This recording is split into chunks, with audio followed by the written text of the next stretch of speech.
তৎসর সুধীমণ্ডলী, আজকে তৃতীয় পর্বে আপনাদের জানাচ্ছি আন্তরিক অভিনন্দন, ওম শান্তি।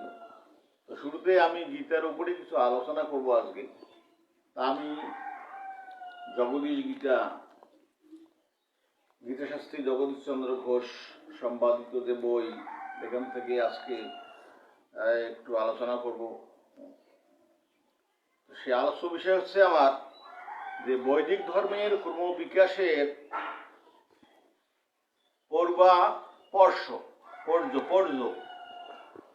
অর্থাৎ কিভাবে বৈদিক ধর্মের আগমন ঘটেছে, কখন এসেছে, সে বিষয়ে এই বইয়ের ভূমিকার 13 পৃষ্ঠায় দেওয়া আছে।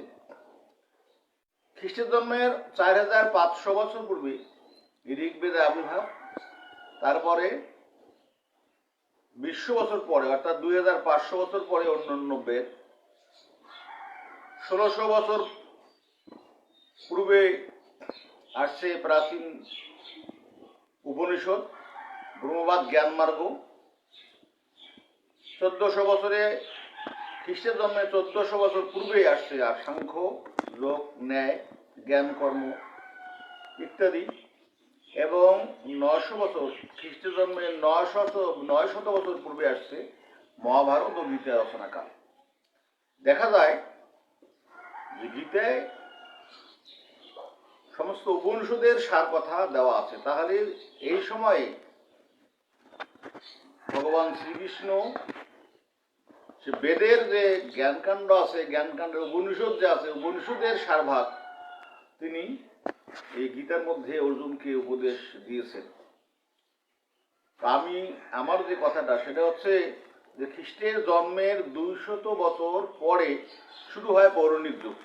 এখানে এই বইয়ে লেখা আছে বিষ্ণু পুরাণ, ব্রহ্ম পুরাণ, শ্রীকৃষ্ণ লীলা বর্ণনা, শ্রীমদ্ ভাগবত, শ্রীকৃষ্ণ লীলা ও ভাগবত ধর্মের বিস্তৃত বর্ণনা, দেবী ভাগবত প্রভৃতি শাক্ত পুরাণ।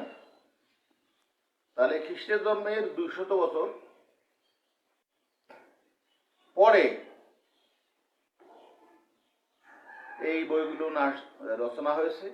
আমি যেটা জানাতে চাচ্ছি সেটা হচ্ছে যে এই বইগুলো কোনো ক্রমেই, যেখানে 900 বছর খ্রিস্ট জন্মের পূর্বে আর যেখানে 200 বছর পরে, এত দীর্ঘদিন একটা মানুষ বাঁচতে পারে না। অতএব এই বইগুলো ব্যাসদেবের রচনা নয়, পরবর্তীকালে রচনা। যদি কোনো বইয়ের কোনো পুরাণে ব্যাসদেবের নামে লেখা থাকে তাহলে সেটা ব্যাসাসন হিসেবে, পাঠক হিসেবে লেখা আছে, কিন্তু ব্যাসদেবের এটা রচনা নয়। এটা আমি একদম মানে আমি এই মতের সপক্ষে আমি একদম পুরোপুরি যুক্তি দিচ্ছি যে ব্যাসদেব কর্তৃক রচিত পুরাণগুলো নয়। তো দ্বিতীয় কথা যে আমি দ্বিতীয় পর্বের পরে মফালা সম্পর্কে যে বর্ণনা আমি ব্যাকরণ বিজ্ঞান থেকে দিয়েছি, মফালার উচ্চারণ, সেই মফালার উচ্চারণ আমরা আমাদের বিশেষ করে সংস্কৃত যুক্তবর্ণগুলো আমাদের ভেঙেই করতে হবে।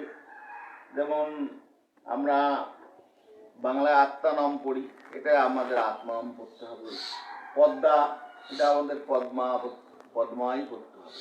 আর আমরা সামনে যদি মফালা থাকে তাহলে আমি যেহেতু বলেছি দন্ত সকে স উচ্চারণ করতে হবে, সেটাই আমরা যদি সমরণম বোঝো, মামেকম সমরণম বোঝো বলি আমরা, তার খুব তো ভুল হওয়ার কথা না।